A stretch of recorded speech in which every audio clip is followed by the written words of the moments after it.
مولا علی کی خاندانی ہسٹری شروع ہوتی ہے حضرت ابراہیم کے وقت سے، اس لیے کہ میں کوئی مذہبی اور عقیدے والے حساب سے پڑھ نہیں رہا ہوں، میں نے پہلے ہی عرض کر دیا ہے۔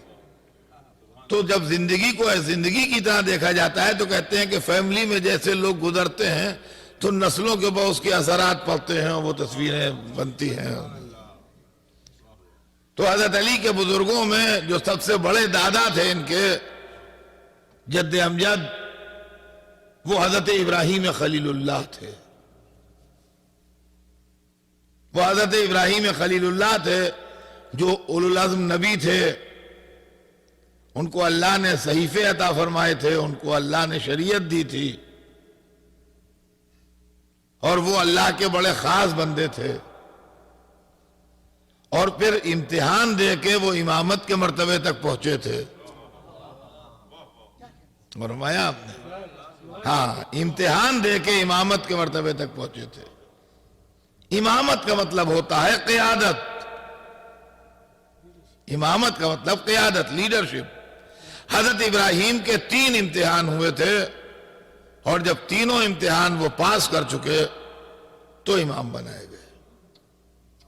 پہلا امتحان مال سے ہوا تھا، جس کے لیے تاریخ میں یہ ہے کہ وہ ایک صحرا میں کھڑے تھے اور دمبیاں تھیں، شیپ کیٹل، وہ چر رہی تھیں وہاں کے اوپر، اور وہ اللہ کا ذکر کر رہے تھے، ان کے لبوں پر مناجات تھی، اور نظروں سے وہ دیکھ رہے تھے ان جانوروں کو جو چر رہے تھے۔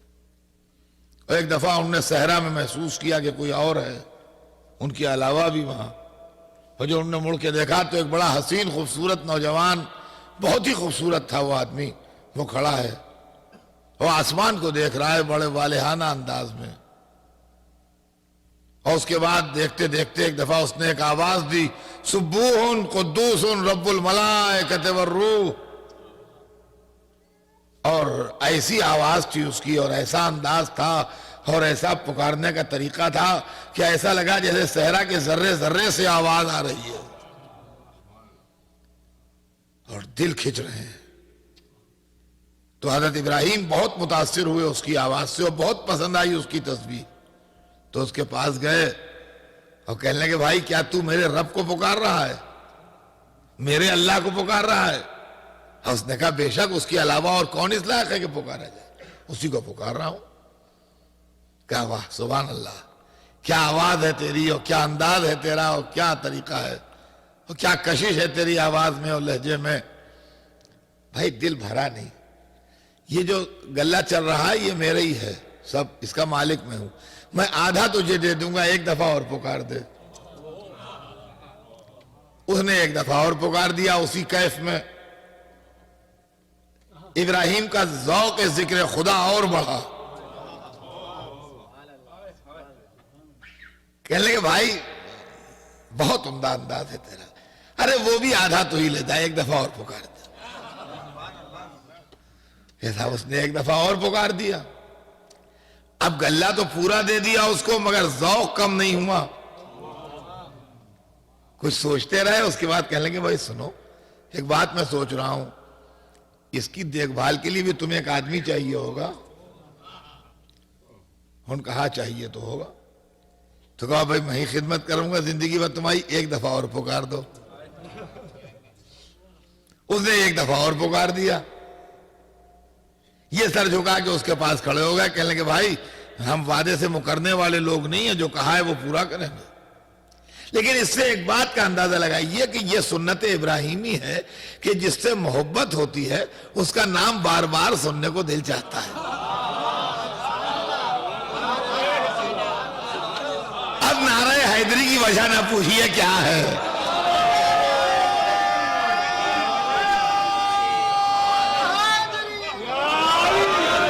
اور جب یہ سر جھکائے اس کے پاس جا کے کھڑے ہو گئے تو اس نے غور سے دیکھا، اور اس نے بڑے ادب سے کہا کہ آپ نے شاید مجھے پہچانا نہیں۔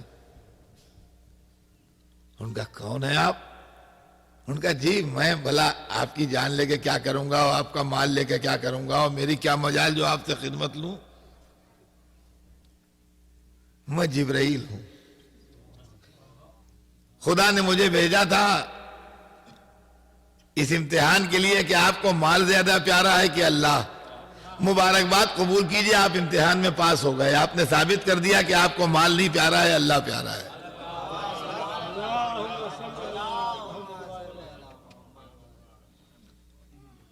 آپ کامیاب ہو گئے امتحان میں. یہ کہتے کہتے ذرا پلک جھپکی یا کسی نے مڑ کے دیکھا، آپ جو دیکھا تو نہ وہ آدمی تھا نہ کوئی تھا. وہی صحرا ہے، وہی آواز ہے ہوا کی، وہی دنبیاں چل رہی ہیں، وہی منظر ہے جو تھا. وہ آدمی غائب ہو گئے. یہ پہلا امتحان تھا. دوسرا امتحان سنیے گا ذرا. دوسرا امتحان جان سے ہوا، اس لیے کہ مال سے زیادہ آدمی کو جان پیاری ہوتی ہے. جب جان پر بن جاتی ہے تو مال آدمی خرچ کر ڈالتا ہے. یہی جناب ابراہیم آگ میں ڈالے جا رہے ہیں گھما کے، اور وہاں دہک رہا ہے مصنوعی جہنم، اور منظر ایسا ہے کہ فرشتوں میں بھی اضطراب ہے، ملائکہ میں بھی اضطراب کی لہریں دوڑ رہی ہیں. اور فرشتے سوال کر رہے ہیں معبود کیا تیرا عبادت کرنے والا آج جل جائے گا؟ اور جبرائیل اجازت لے کے چلے ہیں وہاں سے، اور یہاں آن کے ملے ہیں ان سے جب یہ منجنیق سے نکل کے آگ میں جا رہے ہیں. اور پوچھ رہے ہیں نبی خدا کوئی حاجت؟ اور مشکل یہ ہے کہ موقع ہے، وقت ہے کم، سچویشن ہے بڑی عجیب، اور جواب نہ یس صحیح ہے نہ نو صحیح ہے. جی یوں ہی خلیل اللہ تھوڑی بن جاتا ہے آدمی.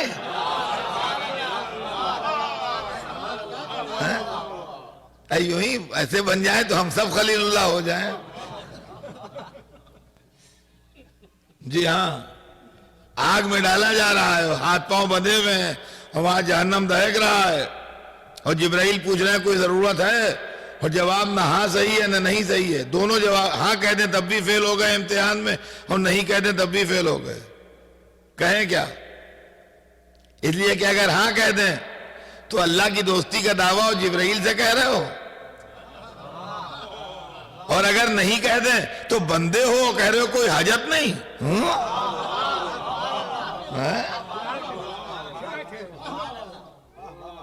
مگر کیا کہنا ہے ابراہیم خلیل اللہ، عجیب جواب دیا، دونوں طرف سے بچا لیا. کہہ لگے تم سے نہیں، تم سے نہیں. اب جس سے ہو اس سے ہو، یہ تھوڑی کہا کہ ہمیں کوئی حاجت نہیں. جو کہہ رہا ہے اس سے کچھ مانگا بھی نہیں. کہا تم سے نہیں. وہ ادھر جبرائیل نے سے کہا انہوں نے کہ تم سے نہیں، ادھر جس نے آگ بنائی تھی اس نے گرمی ہٹا لی اس سے. یا نار کونی بردن و سلام علی ابراہیم، اے آگ ٹھنڈی ہو جا اور ابراہیم کی سلامتی کا خیال رہے. یہ وہ سلامن علی ابراہیم تو شکاگو میں سمجھ میں آتا ہے اور دنیا میں سمجھ میں نہیں آئے گا.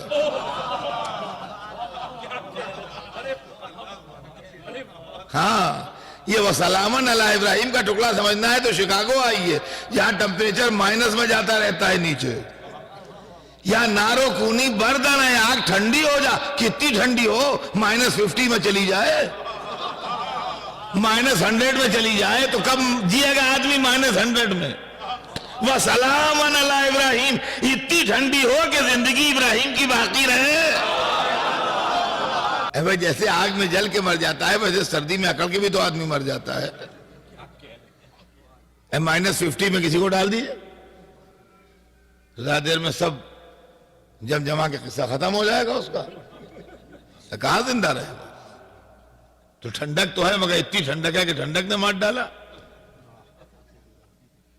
تو برد کے معنی عربی میں آپ دیکھیے خون کی ٹھنڈک کے ہیں. یا نارو کونی بردن، آگ ٹھنڈی ہو جا. سلام علی ابراہیم، ابراہیم کی سلامتی رہے. خیر دوسرے امتحان میں بھی پاس ہو گئے تو اب ثابت ہوا کہ نہ مال پیارا ہے نہ جان پیاری ہے. لیکن جان سے زیادہ جو چیز آدمی کو پیاری ہوتی ہے وہ اس کی اولاد ہوتی ہے. جان سے زیادہ اگر کوئی چیز پیاری ہوتی ہے آدمی کو تو وہ اولاد ہے. کہ اگر باپ بیٹے ساتھ جا رہے ہیں، وہ آدمی رائفل لے کے آ جائے اور کہے بھائی ایک کو مار ڈالوں گا ایک کو جانے دوں گا، تو باپ فوراً سامنے آ جائے گا بھائی مجھے مار ڈالو، اس سے کیا تعلق ہے. وہ لڑکے سے کہے گا تم جاؤ ہم ان سے نپٹ رہے ہیں. تو جان سے زیادہ جو چیز پیاری ہے وہ اولاد ہے. اب یہ تیسرا امتحان جو تھا جناب ابراہیم کا، جس میں بڈھے باپ کو یہ آرڈر ملا تھا کہ جوان بیٹے کو چھری کے نیچے رکھ دے، تو آپ کبھی اپنے دل میں سوچئے یہ مذہب کے چکر کیا ہیں؟ یہ جس خدا کو ہم قرآن میں پڑھتے ہیں بسم اللہ الرحمن الرحیم، اس اللہ کے نام سے شروع کرتا ہوں جو رحمان اور رحیم ہے، کیا مزاج رحمانیت اور رحیمیت سے یہ بات میل کھاتی ہے کہ بڈھے باپ کو مجبور کیا جائے کہ جوان بیٹے کو اپنے ہاتھ سے ذبح کرے؟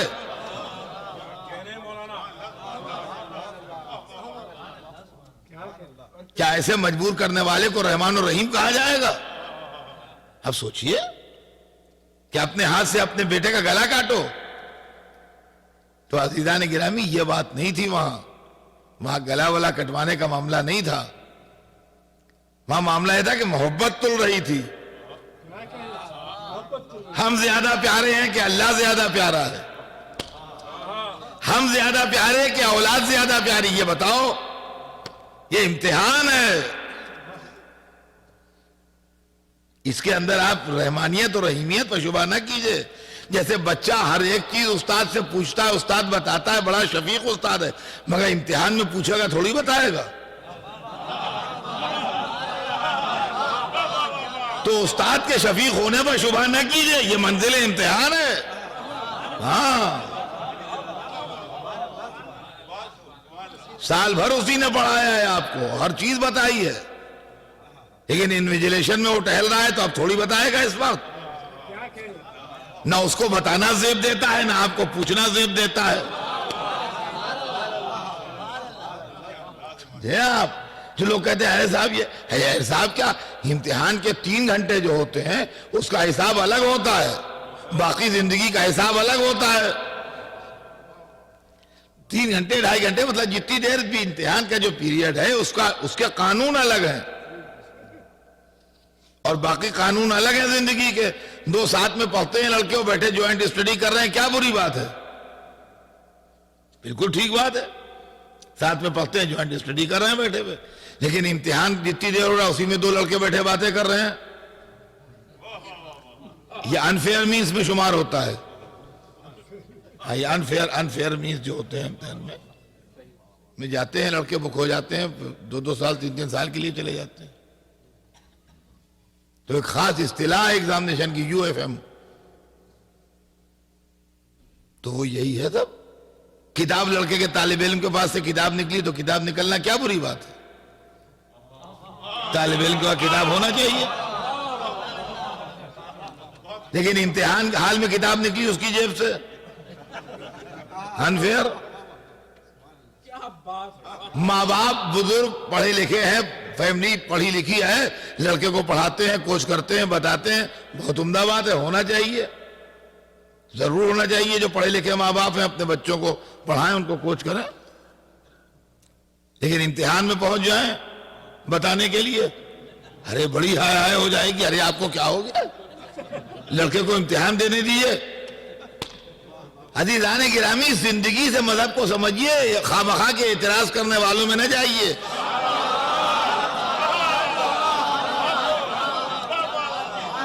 آج بعض ظالم لوگ سوال کرتے ہیں، ارے کیا یہ علی پکارتے ہو؟ کربلا والوں نے یہ علی نہیں کہا ہوگا، وہاں تو علی آئے نہیں، تمہاری مدد کو کیا آئیں گے؟ ہمیں تم کربلا کو سمجھے نہیں. کربلا میں حسین منزل امتحان سے گزر رہے تھے، نہ ان کو زیب دیتا تھا پکارے، نہ ان کو زیب دے رہتا ہے. نہ غور فرمایا آپ نے؟ تو حضرت ابراہیم خلیل اللہ منزل امتحان سے گزر رہے تھے. تو رحمانیت اور رحیمیت پر شبہ نہ کیجئے، وہ رحمان اور رحیم ہے، مگر یہ منزل دوسری تھی. محبت تل رہی تھی کہ اللہ زیادہ پیارا ہے کہ اولاد زیادہ پیاری ہے. انہوں نے جناب آنکھوں پٹی باندھ کے گلے پر چھری چلا دی، اور ہاتھ سے گلے کی رگیں کٹتی ہوئی محسوس ہوئی. ایسا محسوس ہوا کہ گردن کی رگیں کٹ رہی ہیں، چھری نیچے اتر رہی ہے گردن کو کاٹتی ہوئی. اور جب اطمینان ہو گیا کہ گردن کٹ گئی تو چھری الگ پھینکی، پٹی کھولی تو دیکھا بیٹا سامنے کھڑا. ارے ہمارے ایسے آپ کے ایسے باپ ہوتے تو دوڑ کے لپٹ جاتے کہ اللہ نے تمہیں بچا لیا، اللہ نے تمہیں بچا لیا، خوش ہو جاتے، شاد ہو جاتے یہ منظر دیکھ کے۔ مگر وہ بڑے لوگ، اب یہی باتیں ہیں جس کی وجہ سے بڑے کہلاتے ہیں۔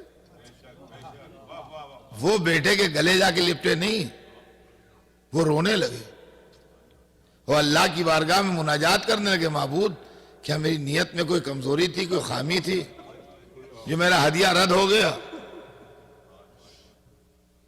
فوراً وہی آئی، لقد صدقت الرؤیا، ابراہیم تم پریشان نہ ہو، تم نے اپنے خواب کو سچ کر دکھایا، ہماری مصلحت بدل گئی۔